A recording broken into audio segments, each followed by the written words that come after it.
Halo gengs, Assalamualaikum warahmatullahi wabarakatuh. Selamat pagi, salam ceketer untuk rekan-rekanku semuanya yang ada di seluruh Nusantara. Di kesempatan pagi hari ini, kita ada beberapa rekan-rekan yang tanya mengenai masalah ternak puyuh ya. Jadi memang puyuh ini sangat-sangat dikagumi dan sangat-sangat didalami, dipelihara karena ya kalau memang kita bisa merawatnya ya ketemu keuntungan yang lumayan ada keuntungannya. Cuman kalau memang yang mungkin pas di waktu apa ya, pas di waktu harga telur anjlok, harga pakan naik kayak seperti kemarin-kemarin itu ya kita ya agak kebingungan juga. Tetapi kalau di masa-masanya seperti ini, yang mana telur naik, pakan turun, nah ini kan kebalikannya dari peristiwa yang kemarin-kemarin kita hadapi belum lama ini. Tapi ya tetap kalau memang masih apa ya,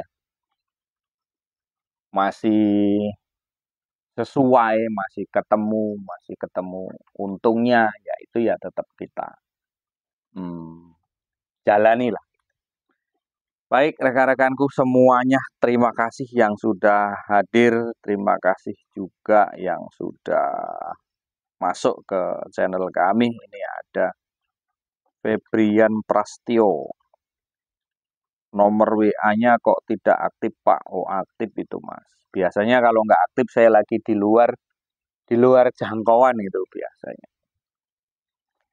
Ini ada tabaku dari akunnya. Maaf mau nanya kalau mau usaha telur puyuh di udara dingin bisa nggak bos? Di udara dingin bisa nggak? Kita mau ternak puyuh di udara yang dingin, iklim yang dingin. Mungkin ya di Bandung, terus kemudian kalau di Jawa ya di daerah Wonosobo juga, terus kemudian kalau di Jambi di daerah Kabupaten Kota Kerinci ya, di Kerinci itu ya dingin juga gitu. Kalau untuk ternak di cuaca yang dingin bisa apa tidak? Nah itu makanya seringkali saya sampaikan kawan, kalau menurut saya sih bisa. Karena apa? Yang dari Kerinci juga kemarin juga minta telur dari sini, toh sudah bertahun-tahun juga beliau ternak di daerah Kerinci itu. Kerinci itu Jambi paling ujung ya, perbatasan dengan daerah Padang juga situ. Itu iklimnya dingin kawan, karena di situ memang ada gunung yang masih aktif yaitu Gunung Kerinci. Itu cuaca iklim memang ya dingin bukan main di situ. Karena daerah kebun teh juga di situ. Nah, nyatanya ya bisa dia ternak di situ di daerah yang iklimnya udaranya dingin. Tapi gini kawan, bisa kalau menurut saya bisa. Tapi gini, ada tapinya itu tadi. Makanya nonton video saya itu jangan di skip-skip dulu, jangan dilewat-lewati dulu. Terkadang video yang saya tampilkan sebenarnya ceritanya ada di situ terus tahu-tahu kok balik bertanya lagi gitu loh. Itu karena nontonnya dilewat-lewati itu tadi. Baik kita bahas di sini. Di udara yang dingin, di iklim yang dingin, di suhu yang dingin, ya kayak di Bandung, Wonosobo, kemudian di daerah-daerah Jawa itu kan rata-rata kan dingin juga ya. Terus kemudian dari jauh-jauh lah, nggak usah jauh-jauh, saya ambil contoh di daerah Jambi pun, di Kerinci itu bukan main dinginnya ya, kurang lebih kayak kayak di daerah Bandung, kemudian di daerah-daerah Jawa di pegunungan, di Wonosobo itu juga dingin juga. Itu bisa kawan. Tapi itu tadi, kalau bisa kita dari DOQ di situ. Artinya dari anakan. Syukur kalau kayak kawan saya yang di daerah Kerinci itu, Amdal itu dia dari telur. Seringkali kita kirim telur, jadi dia netaskan di sana. Kalau untuk suhu iklim itu tidak berpengaruh apabila puyuh itu kita pelihara dari kecil. maka dia akan terbiasa. Lain halnya dengan PST yang seperti ini. PST ini kita kirim seumpamanya. Sampai di sana, dia menyesuaikan iklimnya ternyata nggak bisa. Ternyata lebih banyak dinginnya gitu loh. Makanya gagalnya di situ. Beli bibit itu sudah siap telur. Mungkin dari daerah lain. Kalau daerahnya masih sama, tidak terjadi masalah. Tetapi kalau belinya itu di daerah yang nggak dingin, kemudian kita bawa ke tempat cuaca yang tempat kita dingin, ya itu nanti timbul masalah. Gitu loh. Timbul masalahnya apa? Dia harus menyesuaikan dulu. Maka sebaiknya kalaupun memang mau di daerah yang dingin, itu sih kalau menurut saya kita dari kecil lah kita pelihara.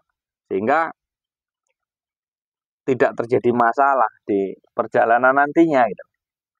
Ya kalau masalah tetap timbul, cuman kan kita menguranginya. Mengurangi permasalahan yang ada nantinya.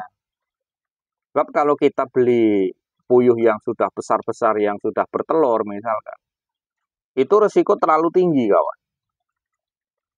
Resikonya terlalu tinggi. Yaitu tadi, mungkin dia telurnya nanti bermasalah, telurnya itu berkurang gitu loh.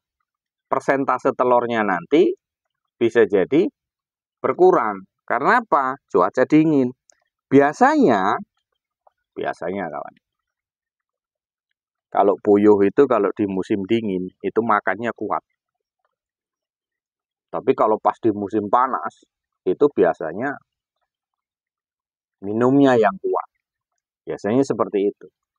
Apakah ada perubahan di persentase telurnya, Pak, di setiap iklim? Perubahan di pancaroba gitu. Ya terkadang ada, terkadang enggak juga sih.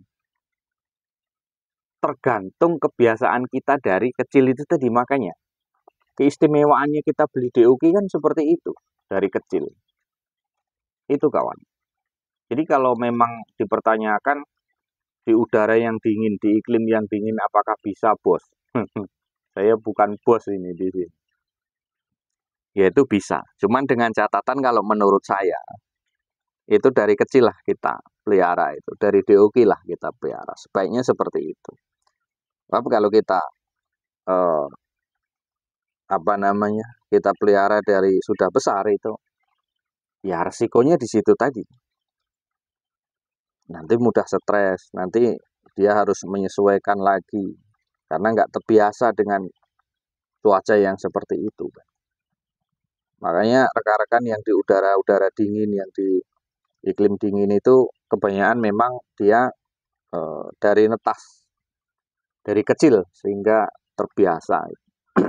Nah mungkin hanya itu kawan-kawanku semuanya. Terima kasih yang sudah hadir, terima kasih yang sudah subscribe, terima kasih yang sudah like, yang sudah komen. Mudah-mudahan tetap sehat selalu, salam sehat, yang penting sehat lah pokoknya. Kita sehat, badan sehat, puyuh sehat, semuanya berjalan dengan lancar, sesuai dengan apa yang kita harapkan dan sesuai dengan kenyataan yang kita hadapi. Segala permasalahan mudah-mudahan bisa kita selesaikan. Mungkin hanya itu, salam ceketer dari Jambi, kurang lebih mohon maaf. Wassalamualaikum warahmatullahi wabarakatuh.